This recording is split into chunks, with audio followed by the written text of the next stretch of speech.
ሰላም ውድ ቤተሰቦች እንዴት አመሻችሁ? ደህና አመሻችሁ። እነዚህን ሁለት ሴቶች እንግዲህ ታውቋቸዋላችሁ።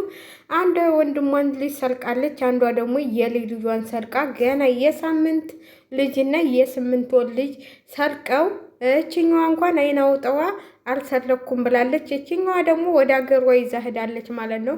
የስምንት ቀን ልጅና የስምንት ወር ልጅ ሰርቀው እንግዲህ በህግ እየተፈለጉ ነው። እችኛዋ ተገኝታለች። የዚችኛዋ ግን የሚገርመው ነገር አባትየውም የኔ እህት አታረገውም የኔ እንትን አታደርግም ብሏል። ያኛው ደግሞ እናቱን አምኗል ልጅቷን እንደወሰደች ማለት ነው። ግን በጣም አይከብድም። አንድ አይነቶች ናቸው። በነገራችን ላይ ጎረቤታሞች ሳይሆኑ አይቀሩም እና ወይ የሚታወቁ ሰዎች ሳይሆኑ አይቀሩም። እንግዲህ ያው ቸርች ነው የሚያገለግሉት መሰለኝ። እችም ቸርች ሁለቱም ቸርች ሳይገናኙ አይቀሩም እና በምክክር ነው መሰል የሚሰሩት። እና እንግዲህ ሁለቱም የሰው ልጅ ሰርቀዋል። ያችም የልጇን ሰርቃለች፣ ይችም የወንድሟን ልጅ ሰርቃለች ማለት ነው። ሁለት ሌባዎች እንግዲህ በአንድ ተገጣጥመው መጥተዋል ማለት ነው። ይኸው እንግዲህ ሰርቀው ሲሄዱ ነው ማለት ነው። አንድ ላይ ናቸው፣ አብረው ሰርቀው ሲሄዱ ተገኝተዋል። ግን ያው ይችኛዋ ሌባ አይን አውጣ ስለሆነች እኔ ያልሰረኩም ብላ እንግዲህ ዛሬ ስትሟገት ነበረ። ያችኛዋ ሌባ ደግሞ አልተያዘችም ማለት ነው። እንደው የአማት ቀናተኛ የልጅ ቤት ያፈልሳል የተባለው ይሄ ነው እንግዲህ። ይችኛዋም የአማት ቀናተኛ ሆና ይችኛዋም የወንድም እህት ቀናተኛ ሆና እንደ ውዳ ገብተዋል ማለት ነው። ከእንደዚህ አይነት ያውጣችሁ፣ እንደ ያውጣችሁ መድኃኒዓለምን። እኔ ከዚህ ምን እንደምንማር አላውቅም። በነገራችን ላይ ከባድ ነው። ልጅን ገና በሳምንት ያልሞላት ልጅና የስምንት ወር ልጅ መስረቅ በጣም ከባድ ነው ማለት ነው። እኔ በጣም ነው የሚከብደው በጣም። አሁን ይቺ የስምንት ቀን ህጣን ማለት ነው እንዲሁ ለደቂቃ እንኳን ጡታት ትቀመጣለች። እንዲህ በነገራችን ላይ ገና ጡጦ እንኳን ትጠባለች። እንዲህ ነው ሰው ደፍሎችን ልጅ ይዞ የሚሄደው። በነገራችን ላይ ማለት ነው አንዳንዴ የሰው ልጅ የሚያደርገውን ማወቅ አለባት።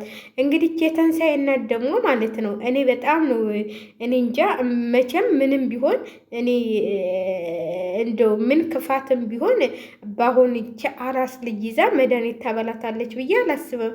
መድኃኒት ታበላታለች ልጄን ማድ ቤት አትግባ ምናምን ብላ የምትከረክረው ይህ እናትየዋስ ምን አይነት ገገማ ነች? እኔ በእናታችሁ ግን እኔ ቡታጅራዎች የተለዩ ነገሮች ናቸው መሰለኝ።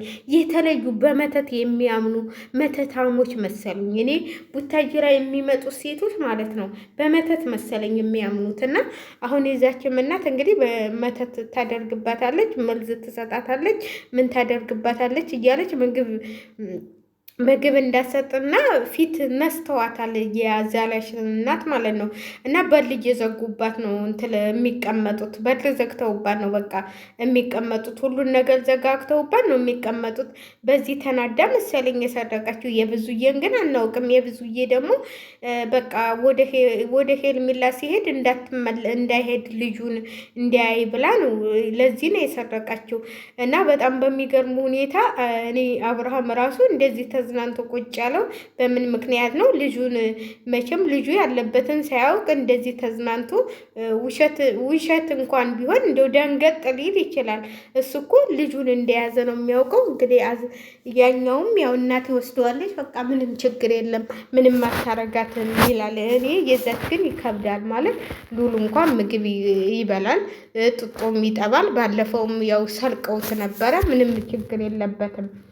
እቺ ግን እኔ ከጣም ልጅ እንዴት ነው አንስታ የምትወስደው? እኔ አንዳንዴ ግን ለድራማ እያሉ ይሆን አላውቅም እንጂ እንዲህ ነው ልጅን ታቀፋ ስትሄድ ዘበኛ የለም እንዲህ በተከራዩበት ቤት እንዴት የት ልትወስድ ያለው ወዴት ነው ምናምን እኮ ተብሎ ይጠየቃል። ምንም እናት ብኮን ማለት ነው እናቷ አያት ብትሆን እችኛዋም አክስት ብትሆንም እንዴት ዘበኛ አለ። እኔ በፊት እኔ እንኳን ሌላ ቀን ኮንዶሚኒየም አውቃለሁኝ። እኔ ስሄድ ሁልጊዜ የምንሄድበት ጋር ወዴት ነው የምትገቡት ወዴት ነው ተብሎ ይጠየቃል። በአሁኖቹ ግን የለም። አንዳንዶቹ ኮንዶሚኒየም ነው እንጂ ያላቸው አንዳንዶቹ የላቸውም። በነገራችን ላይ ማለት ነው ዘበኛ አሁን ወደ እንትን ስከዱ የላቸውም። ሌሎቹ ግን እነዚህ ደና የተባሉት አላቸው። እና ለማንኛውም እኔ ውሸት የሆነ እውነት ይሆን አላውቅም። እኔ እንጃ። እኔ እያስመሰሉ ይሆን ድራማ እየሰሩ ይሆን ምን አይነት እንደ ቡታጅራዎች እንደ ለገንዘብ ብለው እንደዚህ ብልት ያደረጋቸው እንደ የበሉ። ለማንኛውም እንግዲህ አንቺም ልጅቷን መልሽ፣ አንቺም ልዩ መልሽ። እንግዲህ ሁለቱ ሌቦች አልተያዙም፣ ተይዘዋል አልተያዙም አይታወቅም። ሸላይ ካደርጉ። ለማንኛውም እንግዲህ አስተያየታችሁን ስጡ። ሁለት ሌባ እንዴት ነው በአንድ ሁነው መጥተዋል? እንግዲህ እኔ ግን በጣም ገርሞኛል። የስምንት ቀን ልጅ ግን ከባድ ነው። ከባድ አይደል? እንዲህ በእናታችሁ እንዲህ ምን ትጠባለች እች ልጅ? ቆይ እስኪ ምንድን ነው የምጠባው? ገና የስምንት ቀን ልጅ እንዴት አስባ ትወስዳታለች? እንዴትስ? እኔ እንጃ። እኔ የምትወስድ አይመስለኝም። እኔ እንዲሁ ድራማ ሊሰሩ ነው መሰለኝ እንጂ እኔ ጨክና መቼም የትም ይዛት አትሄድም። የትም ይዛት የምትሄድ አይመስለኝም። ለአዝናናት እንኳን ብትል እንዶችን የስምንት ቀን ልጅ ወዴት እንደምትወስዳት አይታወቅም። እንግዲህ ሩታ እኔ ዝምታዋ በጣም የሚገርም ነገር ነው። መክሰስም እየቻለች ብዙ ነገር ማድረግ እየቻለች የልጇን ዝምታ ዝም ብላለች። እስቲ እንግዲህ ሰሞኑን ደግሞ ነገ የሚመጣውን እንግዲህ 48 ሰዓት እያሉ ነው። ደግሞ 48 ሰዓት ደግሞ አንድ ሳምንት ይላሉ። እንግዲህ ድራማ ይቀጥላል። ሸላይ